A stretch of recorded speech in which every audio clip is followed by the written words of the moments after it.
Bonjour à tous et bienvenue dans Demain vous appartient, votre émission sur la série de TF1.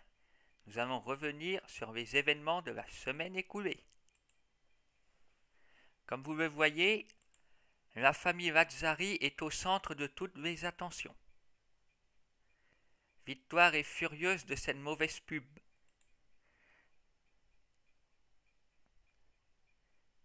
Elle va voir Anna pour se plaindre.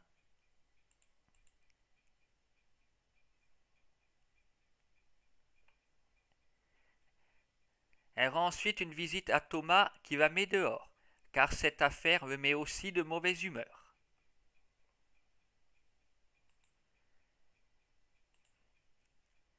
Philippe veut se débarrasser du maître chanteur, qu'il paye depuis des années. Contre toute attente, c'est lui qui est retrouvé mort, par nul autre que son petit-fils Arthur. Dur pour lui. Bart avait également retrouvé sa grand-mère Élisabeth assassinée.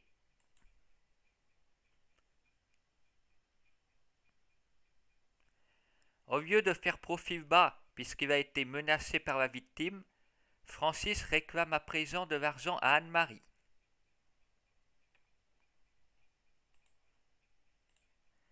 Victoire la retrouve inconsciente. Va-t-elle perdre ses deux parents en une semaine, ou pourra-t-elle la sauver? Après tout, elle est infirmière. Médecin même. À qui appartient la voix qu'elle entend? Thomas a reçu une mystérieuse photo. Francis veut-il le faire chanter aussi? Philippe disait que Thomas lui devait quelque chose lié à son exil de Sète. Il y a donc un secret non dévoilé. Mais Francis a peut-être des images révélatrices.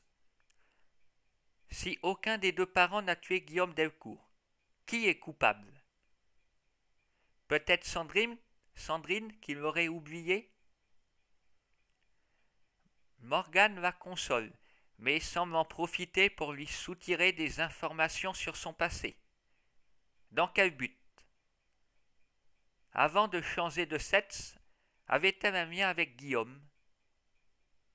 A-t-elle fait ça pour séduire Sandrine en intégrant ensuite son lycée? Présente depuis quelques mois dans le feuilleton, elle peut passer pour insoupçonnable sur une affaire ne la concernant pas a priori. Mais tout est possible.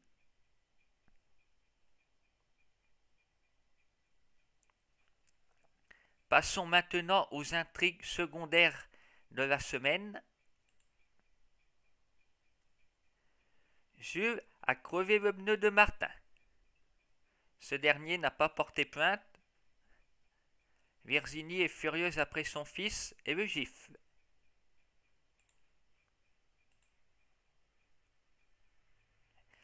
Karim décide d'aider Mathieu à partir. Après tout, il en a très envie et on n'est jamais aussi bien servi que par soi-même. Malheureusement, Martin est mis au courant. Karim protège Anna en risquant sa carrière pour elle.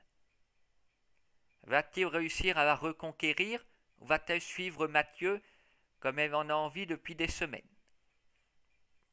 Ce dernier ne semble pas pressé de partir, car l'histoire traîne en longueur.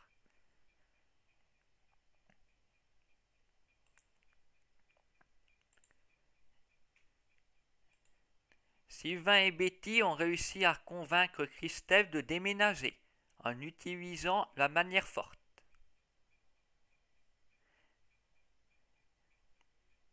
Elle n'avait pas envie de rester tout seul, sans personne et sans meubles. Ce qui confirme la famille Moreno dans leur rôle de comique, souvent épargnés par les tragédies frappant la ville.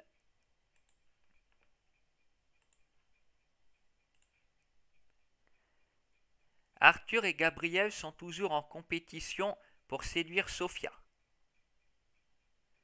Arthur pense n'avoir aucune chance en raison de son bras amputé. Mais il se dévalorise trop alors que Sophia s'accroche. vous remarquerez en arrière-plan un serveur de la paillote.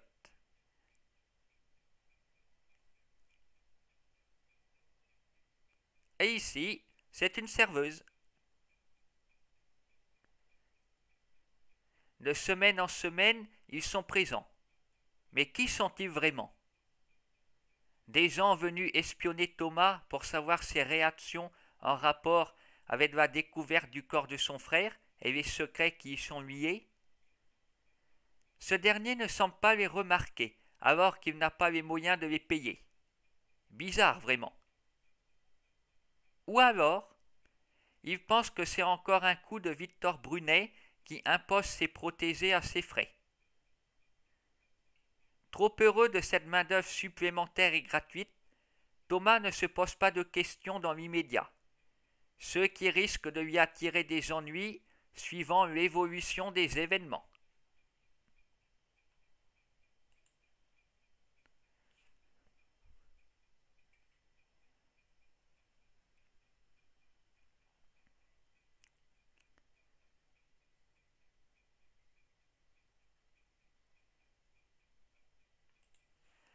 Autre nouvelle de la semaine, Lou vient de sortir un nouveau clip vidéo consacré à sa chanson Dans le bleu du ciel, qui se trouve sur son deuxième album. Il y a déjà quelques clips. Shallow a été le premier.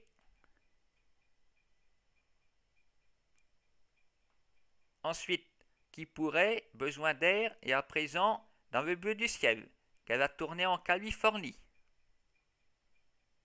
Il y a en tout 14 chansons dans l'album. Il y a donc une dizaine de clips potentiels. Espérons qu'elle les fera tous pour nous régaler autant les yeux que les oreilles.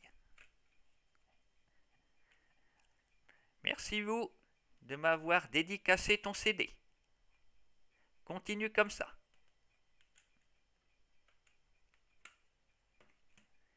Je vous donne rendez-vous la semaine prochaine pour découvrir les nouveaux rebondissements consacrés à l'affaire Lazzari Delcourt.